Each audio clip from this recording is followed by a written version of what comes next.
Hello officers, स्वागत है आप सभी लोगों का फिर से एक बार एक बहुत इंपॉर्टेंट और छोटे से वीडियो में।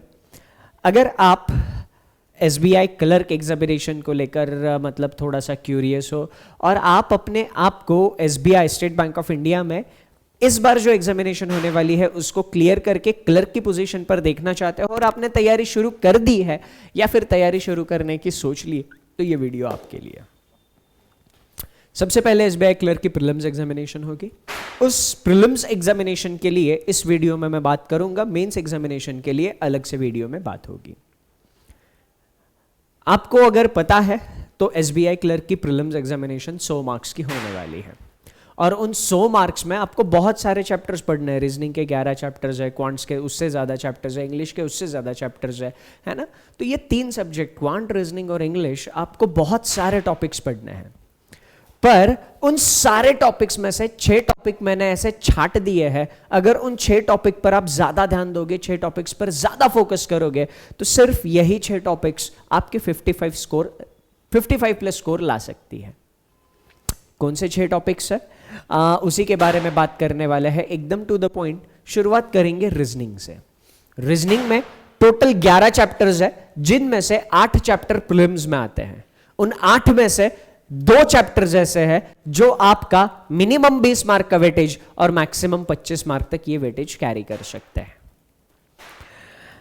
तो रीजनिंग 35 मार्क की प्रीलिम्स में आएगी। 35 में से केवल 15 पजल्स ही पजल्स 15 मार्क के लिए आएंगे।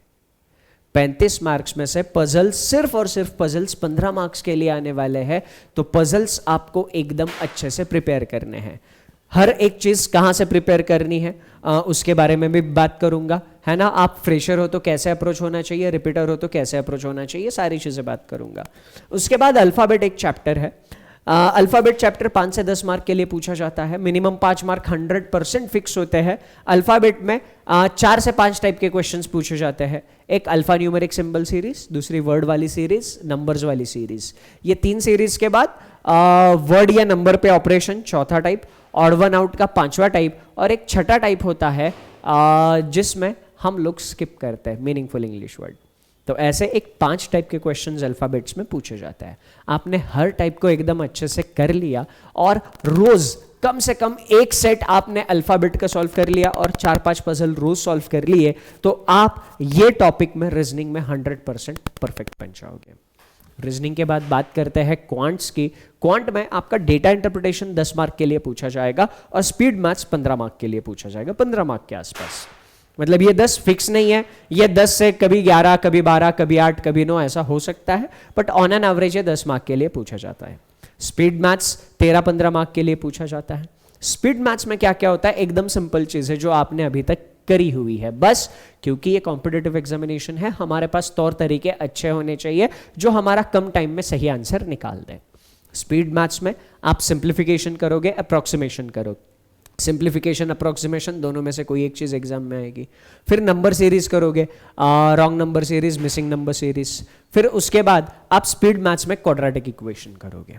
तो आप ये 2 चैप्टर्स अच्छे से कर लिए हो, स्पीड मैथ्स और डेटा इंटरप्रिटेशन, अगर आपने ये वाला सेगमेंट मैथ्स में अच्छा कर लिया तो ये अराउंड 25 मार्क के लिए पूछा जा रहा है। तो इधर मैं मिनिमम मार्क्स पकड़ के चलूं तो 20 और इधर मिनिमम मार्क्स पकड़ के चलूं तो 25। ऐसे क्वांट और रीजनिंग 4 चैप्टर्स 45 मार्क्स कवर कर रहे हैं। क्वांट और रीजनिंग दोनों 70 मार्क्स का होगा, 35-35। 70 मार्क्स में से 45 मार्क केवल ये 4 चैप्टर्स कवर कर रहे हैं। तो आपने अभी इस वक्त इसी पल से अगर इन चैप्टर्स पर फोकस करना शुरू कर दिया, इनको पहले जल्दी जल्दी निपटा लिया, समझ लिया, समझ में आने के बाद रेगुलर प्रैक्टिस करी, तो फिर आप बहुत अच्छे से इन चैप्टर्स में परफॉर्म करोगे। और रही बात इंग्लिश की, इंग्लिश में रीडिंग बेस्ड और वोकैबुलरी बेस्ड, अगर हम रीडिंग और वोकैबुलरी बेस्ड मतलब मार्क्स का वेटेज निकालेंगे तो ये तकरीबन 20 मार्क के आसपास जाता है, मिनिमम 20 मार्क। रीडिंग में क्या क्या आता है, रीडिंग कॉम्प्रिहेंशन जो 8 से 10 मार्क के लिए पूछा जाता है। उसके बाद सेंटेंस रीअरेंजमेंट, है ना। सेंटेंस रीअरेंजमेंट मतलब रीडिंग, वोकैबुलरी और ग्रामर, इनका सब मिक्स एंड मैच है। बट अभी तक जितने भी सिलेक्टेड स्टूडेंट्स हैं, जितने भी सिलेक्टेड स्टूडेंट्स के साथ मैंने बात करी है, मैक्सिमम लोगों का यही कहना था, सर हमारा रीडिंग अच्छा था, हम इंग्लिश पढ़ते रहते थे, रीडिंग में हमें कोई दिक्कत नहीं होती थी, तो वो रीअरेंजमेंट वाला पार्ट हमसे बन जाता था। तो रीडिंग में मतलब सारे सिलेक्टेड स्टूडेंट्स के साथ बात करके और प्लस मैं भी एग्जामिनेशन खुद देता हूं, तो मेरा तजुर्बा मिक्स करके मुझे यहाँ पे 2 चैप्टर समझ में आते हैं, एक रीडिंग कॉम्प्रिहेंशन और दूसरा सेंटेंस रीअरेंजमेंट, है ना। सेंटेंस रीअरेंजमेंट कह लो या आप उसको जो पैराजंबल कहते हो पैराजंबल कह लो, है ना। तो ये रीडिंग बेस्ड टॉपिक हो जाते हैं। वोकैबुलरी बेस्ड टॉपिक 5 से 7, कुछ कुछ क्वेश्चंस प्योर वोकैब बेस्ड आते हैं, जैसे रीडिंग कॉम्प्रिहेंशन में कुछ वर्ड सिनोनिम पूछा जाएगा, किसी का एंटोनिम पूछा जाएगा, कोई एक फ्रेज दी जाएगी, उसका फ्रेज का मतलब पूछा जाएगा, है ना। वोकैबुलरी पर कुछ एक फ्रेज दिया जाएगा, फ्रेजल वर्ब दिया जाएगा, उसका यूज पूछा जाएगा, और ऐसे ही। तो ऐसे तकरीबन 20 मार्क रीडिंग और वोकैबुलरी को मिक्स करके आते हैं।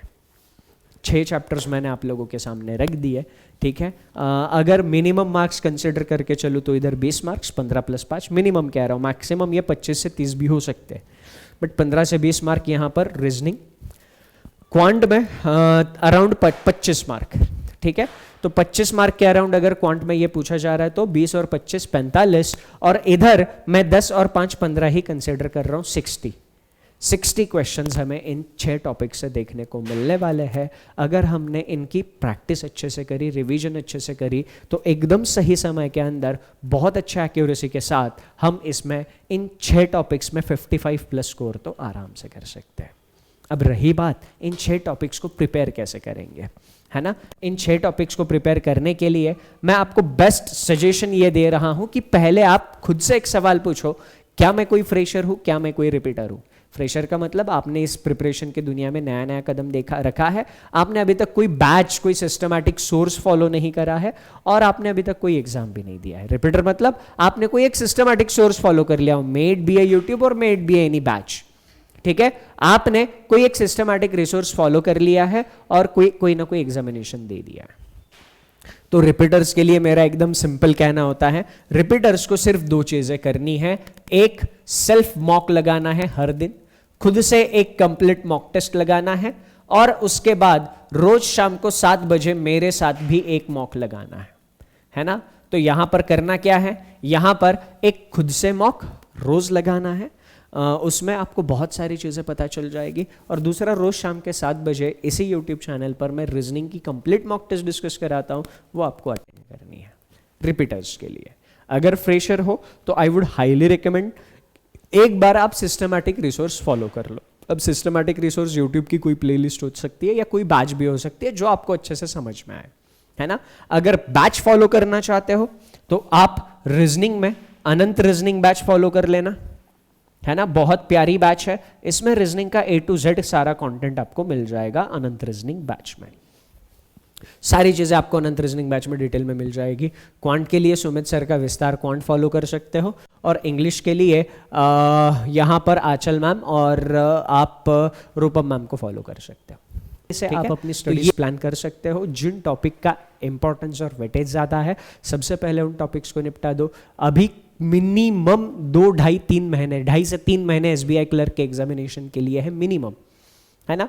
तो अगर 2-2.5 महीने का टाइम भी अगर SBI क्लर्क के लिए है, तो इन 6 टॉपिक्स में मैं बोल रहा हूँ कि 55+ मार्क लाने जितने एक्यूरेसी आप बिल्कुल ला सकते हो। अगर SBI क्लर्क की प्रिपरेशन में आपको कोई भी इशू है तो नीचे कमेंट करके जरूर बताना, मैं उसका रिप्लाई जरूर करूंगा। That's it from my side in this short session. Thank you, take care, and सबसे important, enjoy your time. Bye bye.